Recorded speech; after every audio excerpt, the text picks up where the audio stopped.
आज हम बात करेंगे कि आप अपनी कॉस्ट को रिड्यूस कैसे कर सकते हैं। आप या अगर अपना प्रोडक्ट या सर्विस बेचते हैं, मैन्युफैक्चरिंग करती हैं, जो भी बेचती हैं, आप अपनी कॉस्ट को रिड्यूस करना क्यों इम्पोर्टेंट है? क्योंकि आपको प्रॉफिट को बढ़ाएगा, और प्रॉफिट को बढ़ाने के दो तरीके हैं, तो पैसा कमा के पैसा कमा लो या पैसा बचा के पैसा बचा लो। तो आज हम बात करेंगे कि पैसे को बचा के पैसे कैसे बचाएं। देखिए, आज हम 7 पॉइंट पे बात करेंगे आपकी कॉस्ट को रिड्यूस करने के लिए। पहला है चीपर कैपिटल। चीपर कैपिटल को हम फाइनेंस सेक्शन में हम मज़ीद आगे समझेंगे बाद में, लेकिन अभी हम जो है ना 3 तरीके से आप पैसा मार्केट लेते हैं। पहला होता है डेप्थ। ठीक है, डेप्थ के फॉर्म में आपने कर्जा लिया, आपने पैसा लिया 10 करोड़, अपना सर्विस या प्रोडक्ट में लगाया, उसको मार्केट में जाके भेजा। दूसरा होता है इक्विटी डाइल्यूट करते हैं। इक्विटी का क्या मतलब हो कि आपकी कंपनी की वैल्यू 100 करोड़ है, आपने 10% इक्विटी बाहर भेज दिया, आपने 10% शेयर बेच दिया, 10% का कोई पार्टनर ले लिया, आपने अपना प्रोडक्ट सर्विस बताया, आप अब 90% के मालिक हैं, लेकिन 10 करोड़ आपके हाथ में आ गया, आपने बना के बेच दिया। तीसरा बड़ा है, सबसे बड़ा वो है चीपर सोर्स ऑफ कैपिटल है कि जब आपका कस्टमर ही आपका इन्वेस्टर बन जाए, वो सबसे ज़्यादा पावरफुल है। कई दफ़ा हम लोगों से पूछते हैं कि जो है ना कि क्या आप भी कोई बिजनेसमैन हैं, तो जो है ना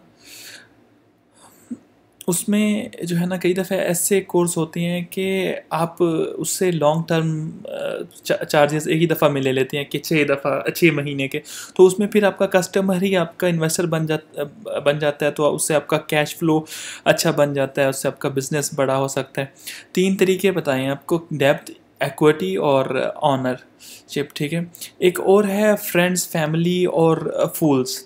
जब बिज़नेस शुरू होता है तो बगैर किसी इंटरेस्ट के, अपने दोस्त से किसी इनको इंटरेस्ट ना देना पड़े, अपनी फैमिली से या इसको किसी को फूल्स, मैं किसी को फूल्स में कहता नहीं, ऐसा बेवकूफ़ नहीं कहना चाहता, लेकिन आप किसी से कि किसी को आप बेवकूफ़ बना के पैसे लें। आप फ्रेंड्स, फैमिली या पुल से एक मार्केट का टर्म है। तो आप अपने बिज़नेस की कॉस्ट को कम करने के लिए आप अपने कैपिटल की कॉस्ट को कम करें। कैपिटल की कॉस्ट को समझने के लिए हम फाइनेंस के ऊपर मज़ीद बात कर रहे हैं ऑलरेडी। बाय इन बल्क, अगर आप जो है ना बल्क में ख़रीदते हैं तो आपकी जो रॉ मटेरियल की जो कॉस्ट होती है ना, वो कम हो जाती है। जो भी रॉ मटेरियल आप ले रहे हैं उसको बल्क में लेने की जो है ना अपनी एबिलिटी पैदा करें, या कम से कम 1 साल का कॉन्ट्रैक्ट साइन करके उससे कॉस्ट रिड्यूस कर लें। अब अपने पास मल्टीपल वेंडर्स रखें और आप अपनी कॉस्ट को रिड्यूस कर पाएँ, और अगर आप बल्क में ले पाते हैं तो आपकी कॉस्ट नेचुरली रिड्यूस हो जाती है। और आपकी जो कॉस्ट में 10 पैसा, 5 पैसा, 2 पैसा जब आप कम करेंगे तो बाद में ये प्रॉफिट शो अप करेगा। तीसरा तरीका है कि आप अपने स्प्रेड करें रिस्क को। ये रिस्क कहाँ पे होता है? जहाँ पे आपका कैपिटल है। कैपिटल का मतलब है रिस्क, जितना बड़ा कैपिटल उतना बड़ा रिस्क। तो हम हमेशा फ्लाई लाइट की बात करते हैं, एसेट लाइट की बात करते हैं। कैपिटल का मतलब है रिस्क। तो जब आपको बिज़नेस में 50 करोड़ का रिस्क लगाना है या 100 करोड़ लगाना है, तो 50 करोड़ का, 100 करोड़ का या 1 करोड़ का रिस्क हो गया। जितनी भी आपने जितना भी आपने कैपिटल लगाया, कुछ ऐसा कीजिए कि आप अपने बिज़नेस में ऐसा कुछ कीजिए जिसमें रिस्क शेयर हो जाए।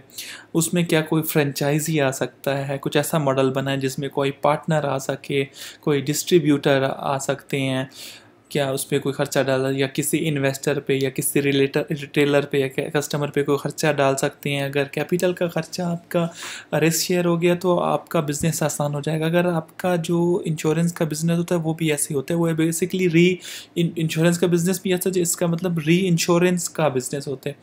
आप किसी फैक्ट्री को इंश्योरेंस करके कि 10 करोड़ की आपकी आग लगी, तो जो है ना मैं आपको 10 करोड़ देगा और आप मुझे 20 लाख का प्रीमियम दें, तो 20 लाख के अगेंस्ट आपने इसको री इंश्योर करवा दिया। तो आपने जो 10 करोड़ की जो आपको आग लगने की जो क्लेम थी, आप उसको जो है ना आप किसी और जगह पे आप उसको ICI किसी भी बड़ी कंपनी के पास, इंश्योरेंस की कंपनी के पास, आप उसको जो है ना, अब आप उसको कह सकते हैं कि ये जो 20 लाख जो हैं आपको 2 लाख मैं रखूँगा, 18 लाख आपको सालाना दे दूँगा।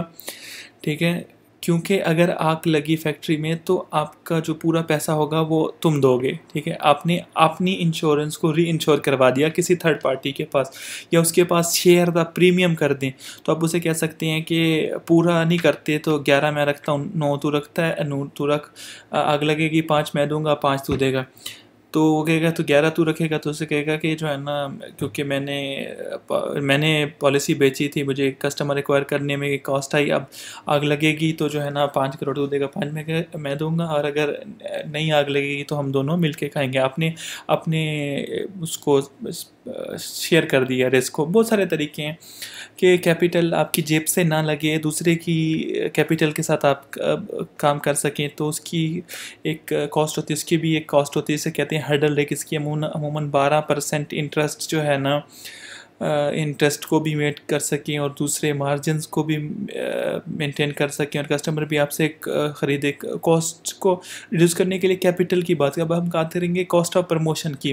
जो भी आप प्रमोशन कर रहे हैं, अपने बारे में आप कम्युनिकेट करते हैं, टेक्नोलॉजी से कम्युनिकेट करते हैं, मोबाइल ऐप से करते हैं, अब अपने मोबाइल ऐप से 20 बार अपने बारे में नोटिफिकेशन भेजें, आपकी कोई कॉस्ट नहीं आ रही, क्योंकि आप होर्डिंग या टीवी या प्रिंट या इन तरह की किसी एडवर्टाइजमेंट जाती हो, तो इसकी कॉस्ट की रिड्यूस करने के लिए आप गुरिल्ला टेक्निक लगा सकते हैं, जिससे कस्टमर हुक हो जाते हैं और आपका पैसा भी नहीं लगता। वायरल मार्केटिंग की टेक्निक्स लगाइए, आप अपने ब्रांडिंग कम्युनिकेशन में ऐसा कुछ कीजिए कि रातों रात वायरल हो जाए। लेकिन प्रमोशन की कॉस्ट को कम करने के लिए कि अगर मार्केटिंग बिल्ड करिए कि प्रोडक्ट आपके कस्टमर को लॉन्च होने से पहले ही इंतज़ार करे और आने वाला है, आने वाला है, आने वाला है।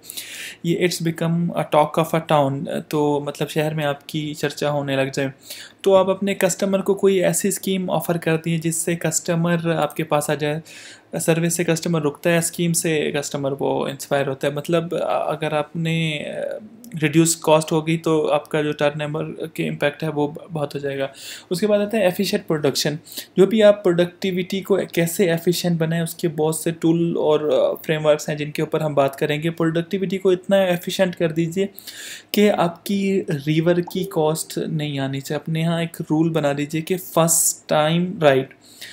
देखिए, फर्स्ट टाइम राइट जो है ना, आप हर आदमी को समझा दीजिए कि पहली दफ़ा ही में ही जो है ना परफेक्ट हो, आप रिवर की कॉस्ट ना हो। तो आपका गाड़ी में बम्पर फिट कर रहे हैं तो या बर्गर बना रहे हैं तो पहली दफ़ा में ही ठीक बनना चाहिए। अगर आप कपड़े सी रहे हैं तो उसमें पहली दफ़ा में ही ठीक होना चाहिए। अगर आप वीडियो एडिटिंग कर रहे हैं, एनिमेशन बना रहे हैं, तो पहली दफ़ा में ही आपकी एनिमेशन और एडिटिंग ठीक होना चाहिए, क्योंकि करेक्शन की कॉस्ट बहुत बड़ी होती है। तो एफिशिएंट प्रोडक्शन के लिए आप अपनी कॉस्ट बचा ली, तो आपके टाइम की कॉस्ट सेव हो गई, आपके मैन पावर की कॉस्ट सेव हो गई, और नेचुरली उसमें जो पैसे लगते हैं, financial cost, time, energy, money, तीनों आपकी बच गई आपकी एफिशिएंसी से। अब देखिए, मैकडोनल्ड इसी पे खाता है, इसी पे वो कमाते हैं। 180 सेकंड में मैकडोनल्ड बर्गर बना लेता है। तो जो है ना ड्राइव थ्रू, तो मैकडोनल्ड का आपको पता है, ड्राइव थ्रू से जब निकलती हैं आप ऑर्डर देते हैं, एक बर्गर, एक पेप्सी और एक फ्रेंच फ्राइज, अगली खिड़की में जाती हैं और वो आपको दे देता है। तो जो है ना, इसे कहते हैं एफिशिएंट प्रोडक्शन। तो मतलब जब आप जो है ना मैकडोनल्ड में आप उसे ऑर्डर देते हैं, वो उसे पीछे आवाज़ देता है, वो फटाफट आपको दे देता है। क्या वो पुराना था? नहीं, वो फ्रेश था। एफिशिएंसी है, इससे आपकी एफिशिएंसी, टर्नओवर बढ़ती है, आप ज़्यादा काम कर पाते हैं, और इक्विपमेंट एफिशिएंसी आ जाती है। उससे लोग 6 सिग्मा यूज़ करते हैं, 5S यूज़ करते हैं, काइजन, TPM, ये सारे टूल्स हैं, पोका यूके, ये सारे प्रोडक्शन के, TQM, ये सारे आप जो है ना प्रोडक्शन के टूल, आप इनको गूगल पे सर्च कीजिए। ये सब वो टूल्स हैं जिनसे आप अपनी स्पीड बढ़ा सकते हैं प्रोडक्शन की। अगर आपको चाहिए तो हम इसके ऊपर भी वीडियो बना देंगे। 6 है बाई रिड्यूसिंग द लॉजिस्टिक, और जो भी माल आप बेच रहे हैं, पहुंचा रहे हैं, उसमें लॉजिस्टिक की कॉस्ट आती है, वो भी आपके टर्नओवर का 2%, 5%, 10% का हिस्सा होती है। अगर आप वहाँ से भी कॉस्ट रिड्यूस कर दी तो आपकी प्रॉफिटेबिलिटी पे इम्पैक्ट आता है। पहला तरीका तो ये है कि आपकी जो स्टोरेज जो है उस पे बिन्स एंड रैक्स की storage density by vertical storage utilisation. अभी आप हॉरिजॉन्टल ज़मीन पे फैला के रखेंगे तो सारी ज़मीन कवर हो जाएगी, और जो है ना अगर आप वर्टिकल स्टोरेज यूटिलाइजेशन करेंगे, उसकी प्रॉपरली स्पेस की यूटिलाइजेशन करेंगे, उसे अच्छे तरीके से डेंसिटी को पूरा यूज़ करेंगे, तो टीन के अंदर किसी के नस्तन के अंदर किसी को आप वर्टिकल स्टोरेज एक के ऊपर रखेंगे, तो मतलब ट्रक के में भी जब होता है तो उसमें भी यही वर्टिकल में रखते हैं। कार्टन के डब्बे की साइज़ ऐसे करें जो कि आपको ऊपर तक आप उसको यूज़ कर सकें। ये जो साइजिंग की, जो स्पेसिंग की जो यूटिलाइजेशन है, आप उसको बहुत बड़ा अगर आप काम कर रहे हैं तो लॉजिस्टिक्स की कॉस्ट को भी बचा सकते हैं। और आप बिल्ड कर सकते हैं मल्टीपल सप्लायर और आपकी, जिससे ताकि आपकी बहुत सारे आपके पास सप्लायर हैं तो आपकी लॉजिस्टिक्स की कॉस्ट भी रिड्यूस हो सकती है।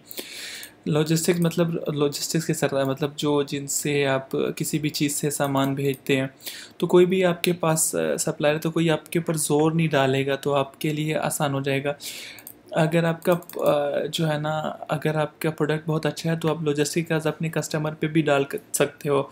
यानी कस्टमर जो सप्लाई चैन का जो भी कास्ट है, मेरा मतलब माल इतने का है, डिलीवरी का पैसा आपको देना है, तो वो आपको देना है, ठीक है। मतलब जितने भी 400 लगेगा, 600 लगेगा, 10,000 का माल उसके ऊपर 400 की कॉस्ट आएगी, तो कस्टमर को कई दफ़ा पता नहीं चलता। जब लॉन्ग टर्म कॉन्ट्रैक्ट होती हैं तो कॉन्ट्रैक्ट की मुश्किल होती है, तो कस्टमर आता जाता रहता है और वो कस्टमर पे डाल के आप अचानक जो है ना उस पर कोई बहुत बड़ा मसला नहीं आता, तो उसको कहते हैं इम्पल्स मार्केटिंग। उसने आपके साथ जो है ना 9800 पे किया और उसको 400 उस कस्टमर पे डाल दिया।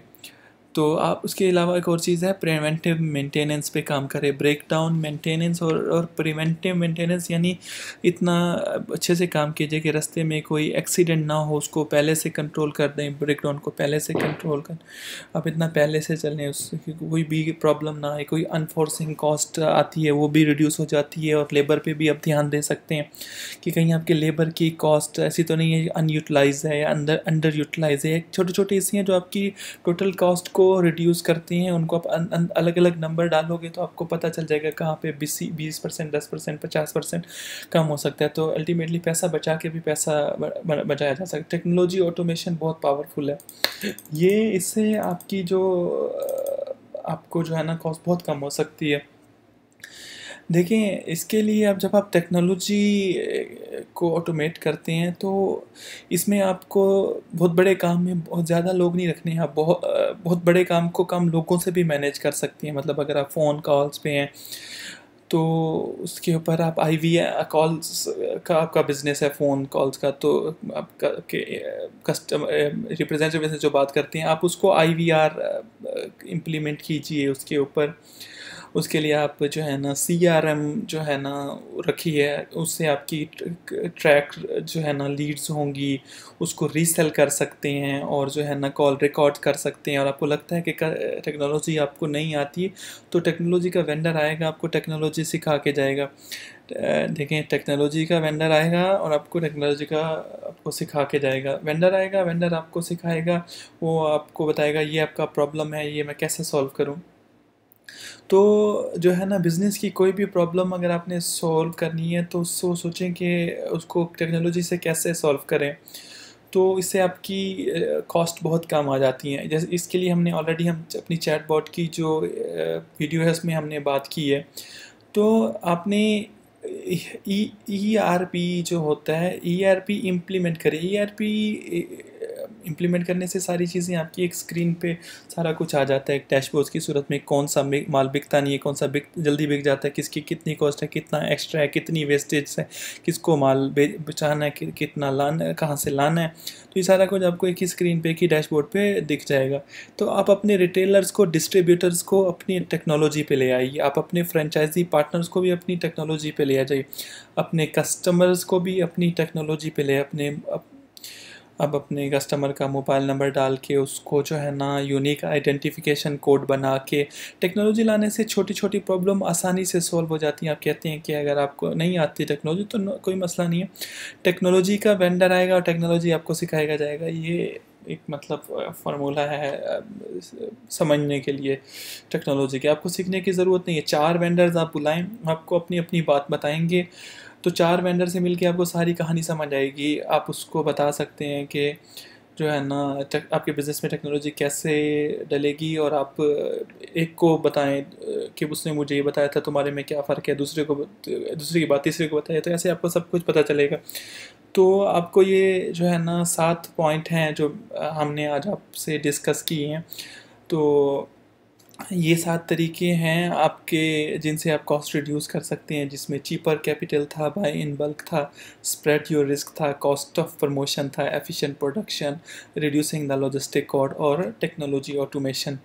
तो ये 7 तरीके हैं जिनसे आप रिड्यूस कर सकते हैं अपनी कॉस्ट को। और रिड्यूस कॉस्ट करने मतलब आप अपना प्रॉफिट एनहांस कर रहे हैं। मतलब अगर आप ज़्यादा सेल नहीं कर सकते तो कॉस्ट को कम करके आप अपनी प्रोडक्शन अपने फ़ायदा ज़्यादा बना सकते हैं। तो क्या पता आपका प्रॉफिटेबिलिटी इसी टेक्निक से 20 30 40% तक बढ़ जाए।